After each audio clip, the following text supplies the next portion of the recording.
Hello বন্ধুরা, আশা করি সবাই ভালো আছেন। তো ইন্ডিয়ান ভিসা সম্পর্কে নতুন আরেকটি তথ্য নিয়ে হাজির হলাম আপনাদের মাঝে। তো আমি গতকালকে একটি ভিডিও দিয়েছিলাম, সেখানে যমুনা ফিউচার পার্কে যে আন্দোলন হয়েছিল সেই ব্যাপারে কথা বলেছিলাম। তো তারা পরবর্তীতে যে সংবাদটি পেয়েছি সেটি আপনাদের মাঝে শেয়ার করব। তো সর্বশেষ কি হয়েছিল যমুনা ফিউচার পার্কে সেটি কিন্তু আপনাদের মাঝে শেয়ার করব। তো আপনার আন্দোলন করার উদ্দেশ্য হচ্ছে, অনেকের কিন্তু গণহারে পাসপোর্ট ফেরত দিচ্ছিল। তো তাদের কারো ভিসা লাগছিল না, দু একজন ছাড়া কাউকে ভিসা দিচ্ছিল না। তো যে কারণে তারা কিন্তু আন্দোলন করে। তো পরবর্তীতে আন্দোলন করার পর তারা পুলিশ প্রধান এবং আর্মি এসেছিল, এবং তাদের সাথে একটা বৈঠক হয় বা কথাবার্তা হয় যে তাদের পাসপোর্টগুলো কিন্তু আবার ফেরত নেয় ভিসা দেওয়ার জন্য। তো পরবর্তীতে তারা কিন্তু কথা দিয়েছে যে 10 থেকে 15 দিনের মধ্যে তারা হয়তো ভিসা সহকারে পাসপোর্ট দিতে পারে। তো এমনটাই কিন্তু সর্বশেষ তথ্য পেয়েছি। তো সামনে আপনার ইন্ডিয়ান ভিসার ব্যাপারে কিন্তু সকলেই বলছিল যে অনির্দিষ্টকালের জন্য বন্ধ হয়ে যেতে পারে। এখন গণহারে পাসপোর্টগুলো ফেরত দিচ্ছে, ভিসা ছাড়া হঠাৎ করে এম্বাসিগুলো হয়তো বন্ধ হতে পারে। তো এই লাস্ট পর্যন্ত এই পরামর্শ এসেছে যে তাদেরকে নতুন করে পাসপোর্ট আবার ফেরত নিয়েছে এবং ভিসা দিতে চেয়েছে। তো ভিসা ব্যাপারে কোনো কিন্তু সঠিক সিদ্ধান্ত আসেনি, কারণ ঊর্ধ্বতন কর্মকর্তা তেমন কোনো সংবাদ মাধ্যমে বলেনি যে ভিসার ব্যাপারে কি হবে। তো তাদের পাসপোর্ট ফেরত নিয়েছে, ভিসা দেবে কি জানি না।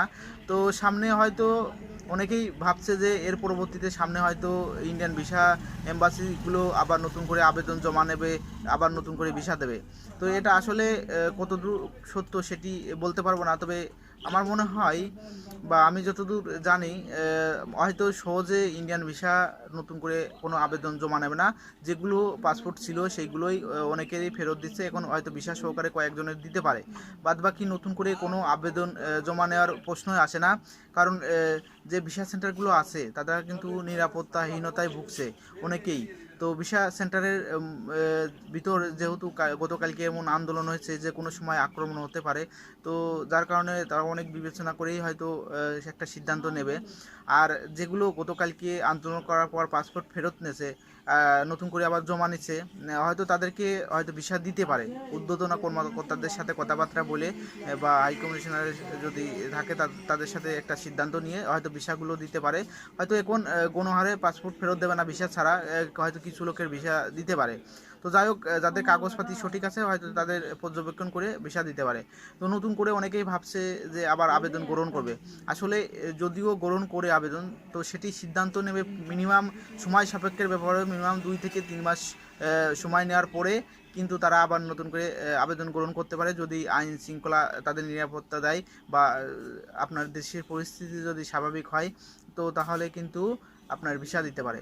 তো এই মুহূর্তে দেশের পরিস্থিতি সকলেই জানেন যে বন্যা হচ্ছে একদিকে, আবার গতকালকেও কিন্তু ভারতের যে ফারাক্কা ব্রিজ আছে সেটি 109টি গেট খুলে দিয়েছে। ভারত থেকে অনেক পানি আসছে, অনেক জায়গায় বন্যা হতে পারে। তো যাই হোক, যে বিষয়টি নিয়ে কথা বলছি, এই মুহূর্তে ভিসা যারা পাসপোর্ট জমা দিতে চাচ্ছেন তারা কিন্তু দিতে পারবেন না, কোনো পাসপোর্ট জমা দিতে পারবেন না। তাদের পরবর্তীতে SMS-এর মাধ্যমে জানিয়ে দেওয়া হবে যে কবে আপনাদেরকে পাসপোর্ট জমা দেওয়া বা নতুন করে আবেদন করতে পারেন। শুধুমাত্র পাসপোর্ট ফেরত দিচ্ছে, অনেকের ভিসা ছাড়া ফেরত দিচ্ছিল, সামনে হয়তো ভিসা দিতে পারে। এখন যেহেতু আন্দোলন হয়েছে গতকালকে, হয়তো এখন থেকে আপনাদের ভিসা সহকারেই পাসপোর্ট দিতে পারে, অনেকের হয়তো যাচাই বাছাই করে। তো যাই হোক, আরেকটি বিষয় হচ্ছে, এখন বর্তমানে আপনারা ট্যুরিস্ট ভিসা নিয়ে গেদে বা বেনাপোল বর্ডার দিয়ে যেতে পারবেন। তো একটু কড়াকড়ির মধ্যে দিয়ে যেতে হচ্ছে বাংলাদেশ সাইডে, যেহেতু রাজনৈতিক ব্যাপার স্যাপার আছে, দেশের পরিস্থিতি অনুযায়ী হয়তো একটু কড়াকড়ি হতে পারে বাংলাদেশের যে কাস্টম সাইজ আছে সেই সাইডে। তো যাই হোক, আপনারা গেদে বেনাপোল বর্ডার দিয়ে সহজেই যেতে পারবেন, এখন ভিড়ও কম, টাকার মানটাও কম। তো এখন খুব সহজেই যেতে পারেন। তো যাই হোক, ভিডিওটি যদি আপনাদের ভালো লাগে লাইক কমেন্ট শেয়ার করবেন এবং আমার চ্যানেলটি সাবস্ক্রাইব করবেন। আমি ইন্ডিয়ান ভিসা সম্পর্কে তথ্য সবার আগে দিয়ে থাকি।